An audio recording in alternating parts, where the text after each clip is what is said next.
Well, I still have with me in the studio Mr. Akin Oshuntokun, who's the spokesperson, Presidential Campaign Council of the PDP, and also Honorable Ibrahim Bala Hassan, who is a member of Bauchi State House of Assembly.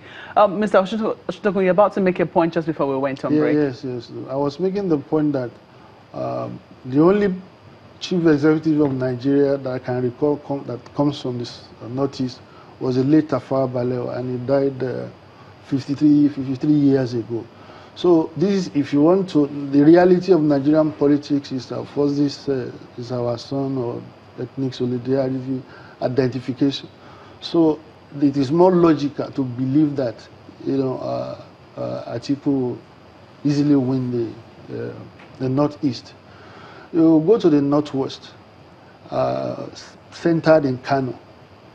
Now, of course, the most popular, the most effective grassroots politician in Kano today, and I don't see anybody can contest that fact, is Rabiu Kokonso. A lot of the votes that the president got the other time around were actually attributed to this kind of people. So he's now with us. Atiku, of course, is no stranger to the Northwest, and even Katsina, is in play. So you think that your candidates will win the Northwest? Yes. Let me finish. Okay. Kaduna State. If you come from Kaduna, you only need to go and listen to what people say about the governance in that state and how the governor has been relating. Now, there's an issue that occurred that is most unfortunate. And of course, we also have a bearing on the votes.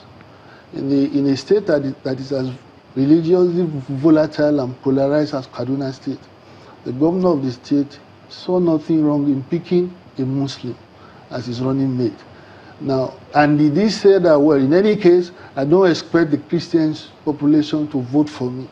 That is a governor seeking re-election.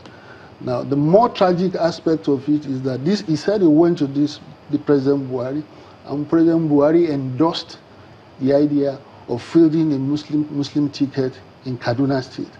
So that explains, that is as far as that goes. Of course, he was talking about South and Southeast. I mean, I don't see a logical basis for expecting that the president would do well there. If he's attributing, and I'm attributing that support for their candidate, will be coming from the Southeast, and for the first time also a realistic chance of becoming president. Why would they not vote for that ticket? In the South, the Southwest, the South and the Southwest, they share a similar aspiration, and that is restructuring. Southwest in particular. If you go to Southwest today, the number one issue is the issue of devolution of power. And of course, one candidate has made it clear enough. It had an opportunity to do anything, he didn't do anything. Has made it clear enough that he was opposed to it, while the other one says it is.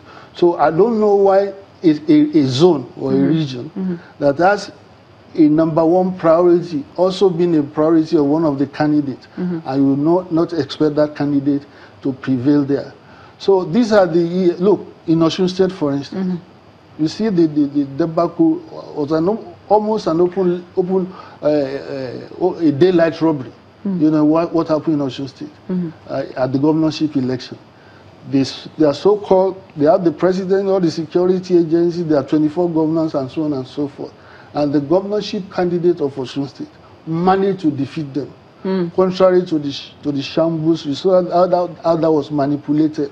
So if you are going to do analysis, it must have a semblance to reality. It is interesting that, the Williams Associate did not base their prediction. I mean, do you think that, first of all, let me ask you if you have seen it, and do you think that their report, their polls could be credible?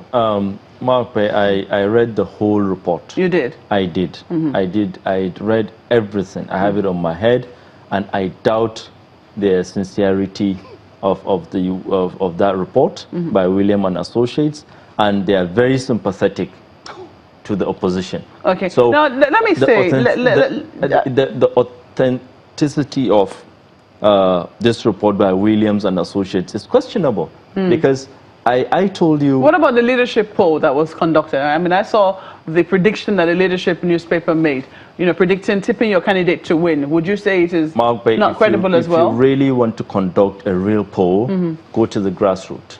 I always challenge people to come down to our villages, meet people, and hear the impulse. It is interesting that the two of you have based your analysis on mostly the politics of each region and how people feel. That's what came across from your analysis, majorly from your analysis. Let me react to what Akin actually said. Akin was capitalizing on the either support or failure of candidates in each state so that PDP can capitalize. They are not talking about how people feel about PDP. I want to talk about the issues that, you know, Williams Associates raised. They talked about unemployment, they talked about poverty, they talked about corruption, they talked about insecurity, inflation, good governance, lack of access to quality education, herdsmen, crime, lack of public transportation, good roads, infrastructure, Boko Haram, terrorism, lack of housing, lack of access to good health care, and other matters. Those were the issues that they tabled out for the people, and oftentimes those are the issues that should be and are oftentimes important to the people that are going to vote. Not necessarily about how a candidate at the state level is doing or how their state House of Assembly member is doing. It is oftentimes how they perceive the national government has done on these issues of creating jobs for them and, you know, ensuring that they are safe in their homes and things of the sort. None of your analysis has focused on that. You didn't listen to me very well. Nothing is more important for a nation than political management, acute political management. You've got to have a nation first before you talk of economy or fighting corruption. One of the major source of the problem of this government is political mismanagement, which as a result, look, for instance, look at the middle belt. Look, the food security has been hampered by the fact that farmers, you know, have been deprived of their main source, principally in the middle belt. And how did that come about? It resulted from a breakdown of law and order that is directly attributable to the policies of the Buhari government. So what I'm hearing you say, sorry to interrupt you again, what I'm hearing you say is you're trying to say that the politics is extremely important. Perhaps the politics is extremely important, perhaps even more important than the issues that Williams Associates have enumerated. So let me quickly ask Ibrahim, how do you then you know, react to the politics that, you know, he alleges that your party has mismanaged? That is typical PDP. You know, their main concern is how to get power and enrich themselves. You say that that's typical PDP, but you acknowledge that you could have a problem in Benue State. Yeah, the issue is I was very sincere about the issue in Benue. I was very sincere. There is an issue with the farmer had a clashes, and that is why we had a problem with the governor. Which is important for you to note.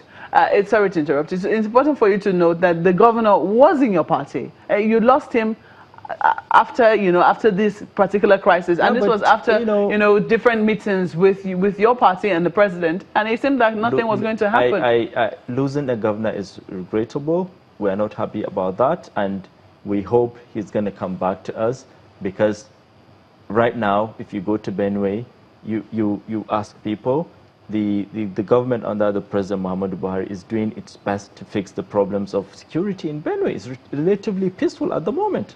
So we hope the governor will realize his mistake by leaving our party based on that issue of insecurity and going back to PDP. Now he's in PDP. Do you hear him campaigning for PDP? Do you hear him going around campaigning for PDP to come back to power and trying to get the whole of Benue to vote for PDP? If you go to Benue now, you can't say everybody is PDP. We have strong APC leaders in Benue, and a lot of people in Benue appreciate the fact that the government is doing its best to fix the problems of insecurity in Benue. And going back to Akin saying politics is more important than these issues, for us as a government, these issues by Williams and Associates are more important to us than power.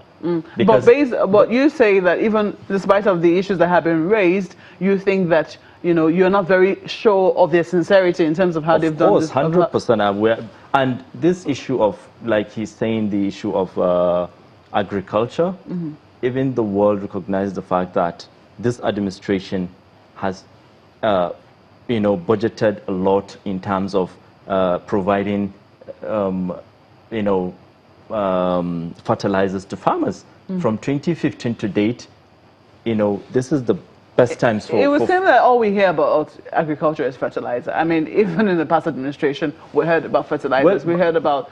But let me quickly go to Lagos. But in the past administration, there was diversion of fertilizers. I'm sorry to interrupt you. I quickly have to go to Lagos. You have to balance the time. Yes. You have not been giving me time to No, I think you've been talking about getting power back. But let's quickly go to Lagos now and get questions from my colleagues.